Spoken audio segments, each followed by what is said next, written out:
자, 결론 부분인데요.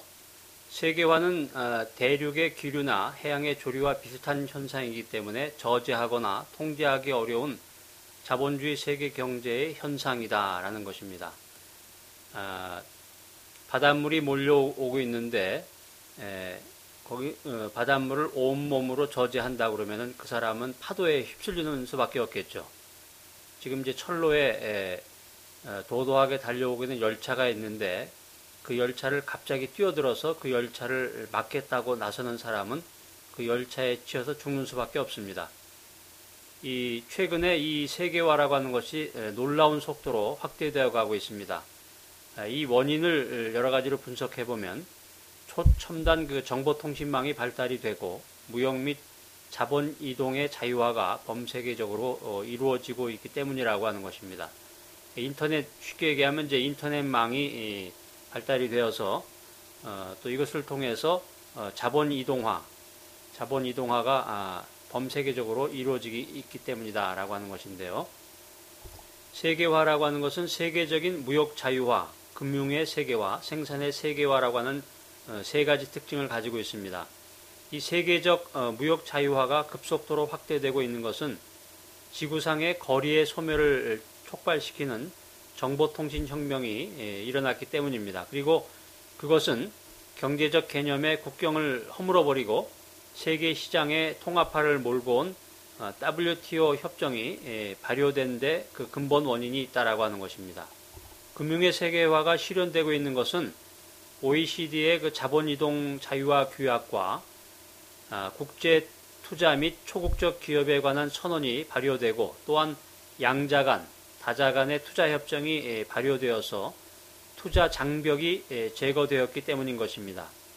또한 생산의 세계화가 이루어지고 있는 이유를 살펴보면 기업이 생산비를 줄이기 위해서 임금이 싸고 원자재 조달이 쉽고 생산 설비 비용이 적게 드는 다른 나라로 생산 시설을 옮겼기 때문입니다. 그것은 범세계적인 자본 수익 및 환차익의 극대화, 또 판매 및 수출의 최대화, 조세 부담의 극소화 현상을 나타냈고 더 나아가서 이윤의 극대화, 기업 환경의 안정성 추구 등을 그 이유로 들고 있습니다. 자, 우리가 이제 여러 곳에 걸쳐서 말씀을 나눈 기억이 나는데요.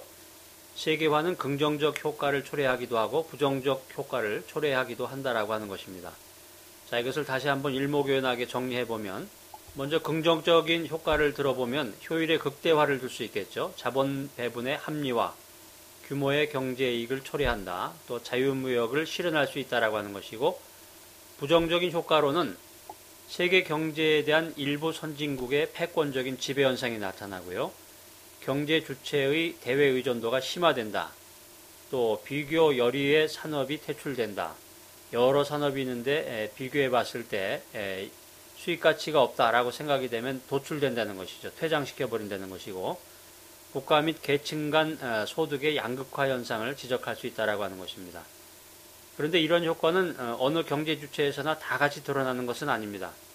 국가라든가 기업 등 경제 주체에 따라서 각각 다른 형태로 나타난다라고 하는 것입니다.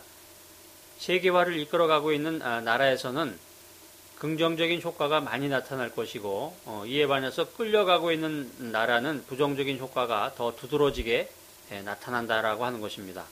그런데 세계화를 리더하는 국가라고 해도 긍정적인 효과만 발생되는 것은 아니고 부정적인 효과도 이에 못지않게 발생한다라고 하는 것입니다.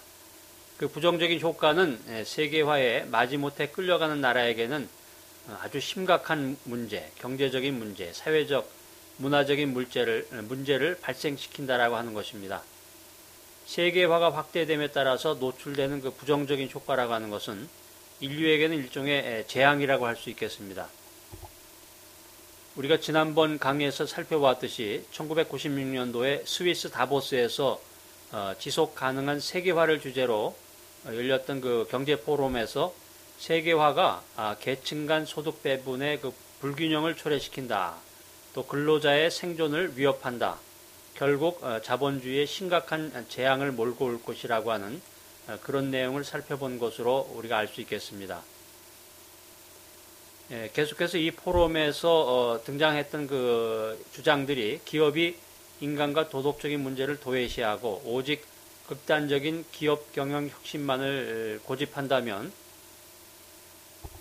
세계 자본주의는 파멸할 것이다 라는 주장이 나온 것을 우리가 기억합니다. 이런 예언 아닌 예언을 우리가 묵상해 보면, 생각해 보면 자본주의 경제의 세계화라고 하는 것이 정말 어마어마하다는 것을 우리가 짐작해 볼 수가 있겠습니다. 따라서 결론적으로 자본주의 경제의 그 세계화에 대한 전략과 우리 경제의 세계화 전략의 수립이 필요한데, 이 전략은 신속히 수립되어서 시행되어야 된다라고 하는 것입니다.